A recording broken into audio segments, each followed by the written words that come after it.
questions. Oral questions. Questions. Honorable Leader of the Opposition. Drop some W's because Greg Fergus is missing. Le Comité pour la Sécurité. Mr. Speaker, the National Security and Intelligence Committee of Parliamentarians has indicated that members of this House purposely helped hostile foreign actors. Canadians have a right to know who and what the information was. Committee indicates there are members of this House that have knowingly worked for foreign hostile governments. Canadians have a right to know who and what is the information. Who are they? The Honourable Minister of Public Safety. Mr. Speaker, the Leader of the Opposition knows very well that no government, including the government of which he was a member, is going to discuss particularities of intelligence information publicly, so he knows better than that. But the good news, Mr. Speaker, is if he wanted to get the appropriate security clearance and be able to see the confidential report of the National Security and Intelligence Committee of Parliamentarians, he would be much more informed than he is now, and we would invite him to do so he wouldn't stand up and cast aspersions on the floor of the House of Commons without any information whatsoever. Look at the seals, eh? Like, they don't even have coordinated applause. It's embarrassing. The Honourable Leader of the Official Opposition. Mr. Speaker, we don't need secrets and confidentiality. That's what got us into this problem in the first place. Yeah. What we need are the facts so that Canadians can judge. Just like in the case of the Green Slush Fund, the Auditor General revealed $123 million of spending that broke the rules, $59 million of projects that never should have been awarded money at all, $76 million in money gone to companies connected to the Liberal appointed members, including $217,000 to the chair of the fund that was giving out the money. Will the government support our common sense plan to hand over all this information to the RCMP for a police investigation? The Honourable Deputy Prime Minister. Mr. Speaker. That today the Conservatives don't want to talk about the economy. But we know that the economy is the issue that most concerns Canadians. Right. And that is why I am so glad to share some great news. Today The Bank of Canada, there she goes. AAA credit rating.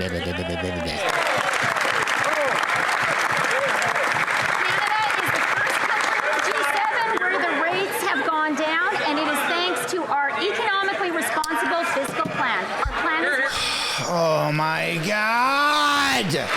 I knew she was gonna fucking talk about this. After 9 years of this Prime Minister, with the support of the Bloc Québécois, Montreal is in a state of chaos, crime, drugs, and disorder.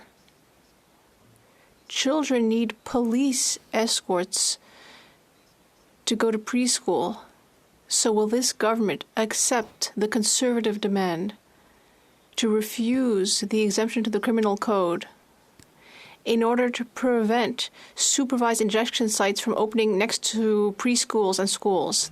The Honourable Deputy Prime Minister. Mr. Speaker. Who cares about that? Once again, it's not surprising. We lowered interest rates. The Conservative leader does not want to discuss the economy. But we know that the economy is the issue that Canadians care about the most. No way.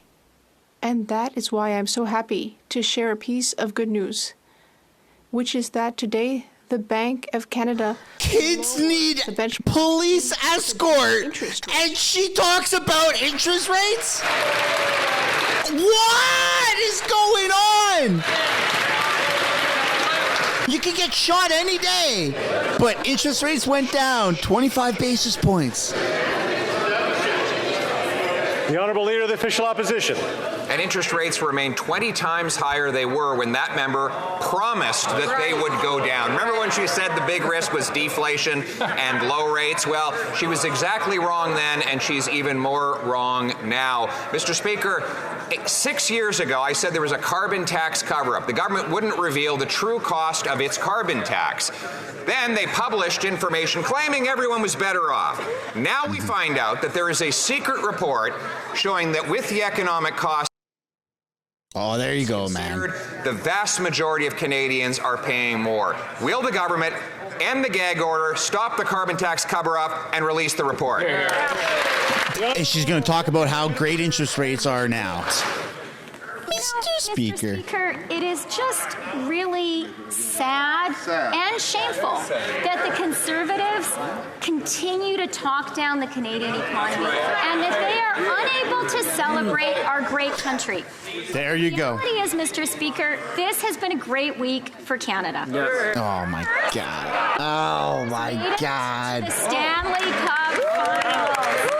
There is no amount of alcohol that can erase her screeching voice from my head. Canada's on a roll, Mr. Speaker. Our plan is working. Good job, Freeland. You helped the Oilers get to the Stanley Cup Finals, I'm sure. Speaker, the government has put the Parliamentary Budget Officer under a gag order. In fact, I have a copy of the gag order right here. And it says, this is a letter from the Environment Minister to the Parliamentary Budget Officer. The department is providing information that is unpublished. As such, I request you to ensure that this information is used for your office's internal purposes only and is not published or further. Show the screen. Show the screen. Show it to the camera. Show it to the camera. True cost of the carbon tax. Why won't they end the gag order, stop the carbon tax cover-up, and release this report today? He should have showed it to the camera so people can screenshot it and zoom in. Prime Minister. Mr. Speaker, the person who seems to be laboring under a gag order is the Conservative leader. And that gag order seems to prevent... She just likes saying the word gag. ...positive about our amazing country. The fact is, today is a day of really good news. The Bank of Canada has lowered interest rates. Canada is the first G7 country to lower rates. Our government's economically responsible plan has created the conditions that made that possible.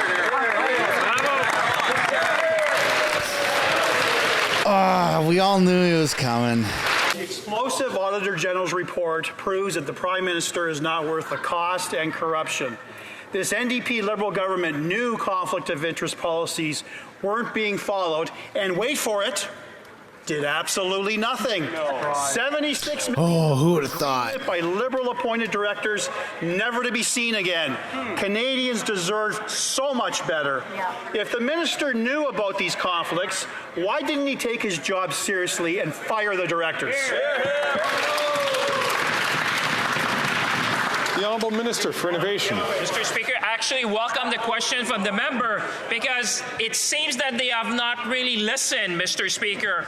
The moment we heard of allegation, we launched the investigation when they were asleep, Mr. Speaker. We launched the investigation by Raymond Chabot, Grant Thornton, and McCarthy Tetreault.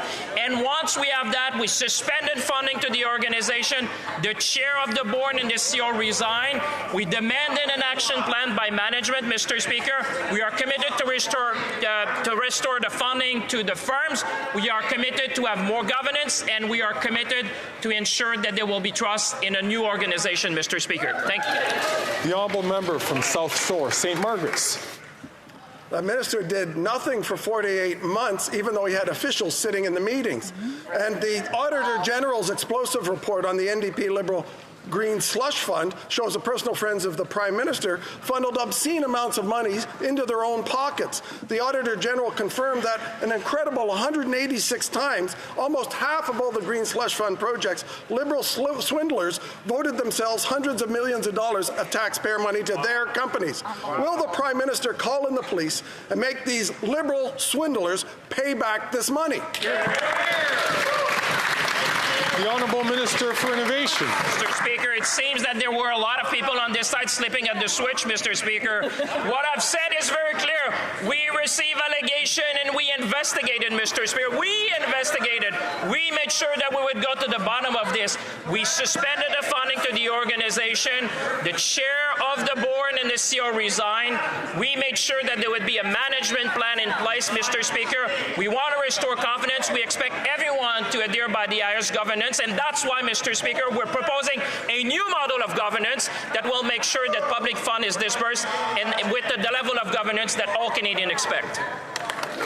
AG report proves this Prime Minister is not worth the cost or the corruption. This NDP Liberal government spent $200 million on McKinsey, which is just another example of this Prime Minister favouring his insider friends. The AG stated this was a flagrant disregard for procurement rules as the government sole sourced with no justification and competitive processes were changed to favour McKinsey. The clear favouritism is just one more example of this government choosing their friends over integrity.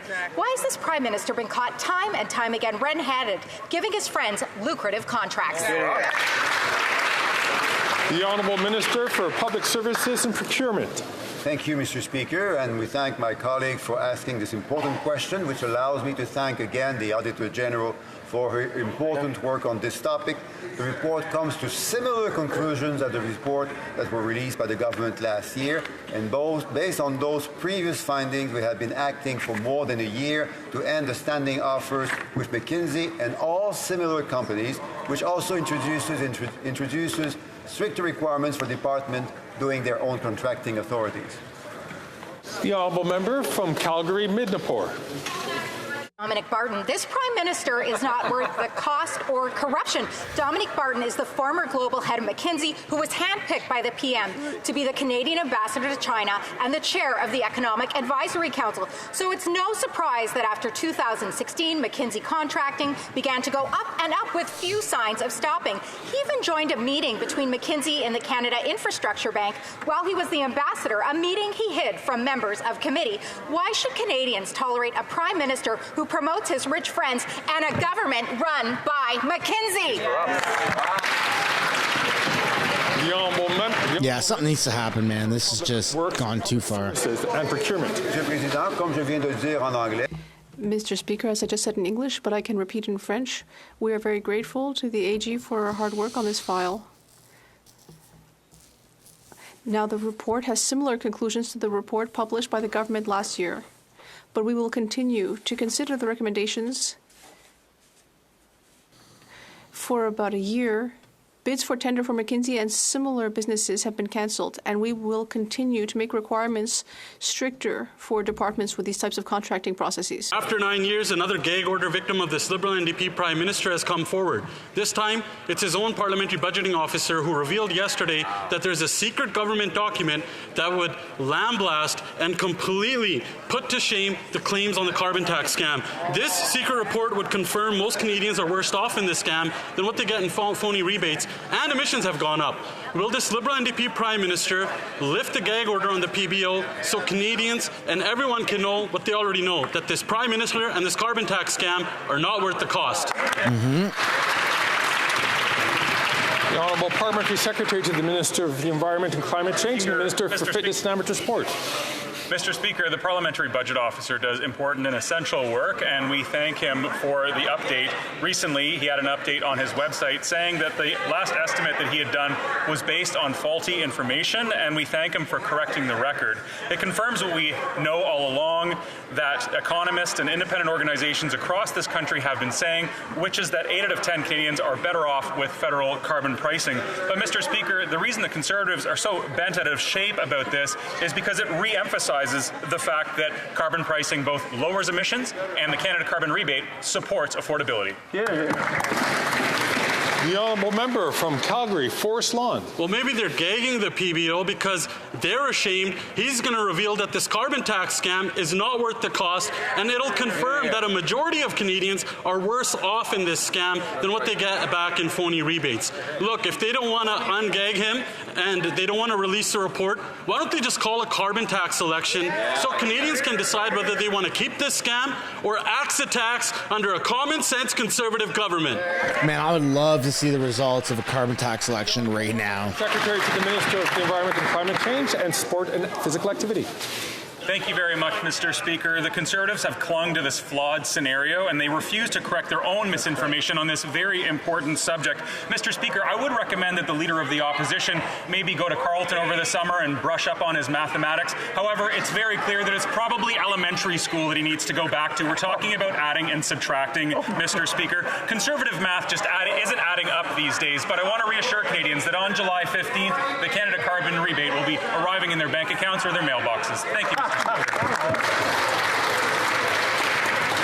The Honourable Member from Northumberland, Peterborough South. Mr. Speaker, everybody knows in Canada that, except for maybe this NDP Liberal coalition, that they pay more in the carbon tax than they get back in a rebate. It turns out that even this government knew, even the Prime Minister knows. And you want to know why? We know that because the PBO officer said that. When will this government finally release this report and end the carbon tax cover-up?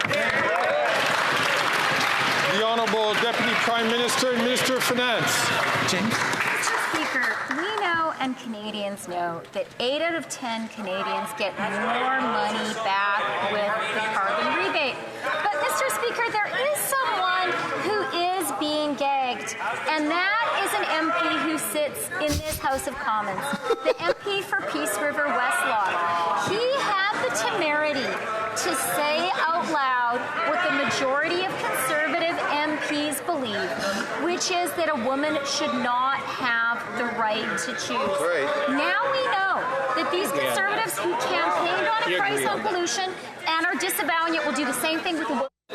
9 years of this NDP Liberal government, the Prime Minister is hiding the truth about the carbon tax, that it costs Canadians more than they pay. Yesterday, the Parliamentary Budget Officer confirmed he'd received information from the Liberal government that confirms his report, that Canadians pay more, but was under a Liberal gag order from talking about it. Canadians know it costs them more. When will the Prime Minister stop gagging the PBO and release the secret report that proves Canadians are right?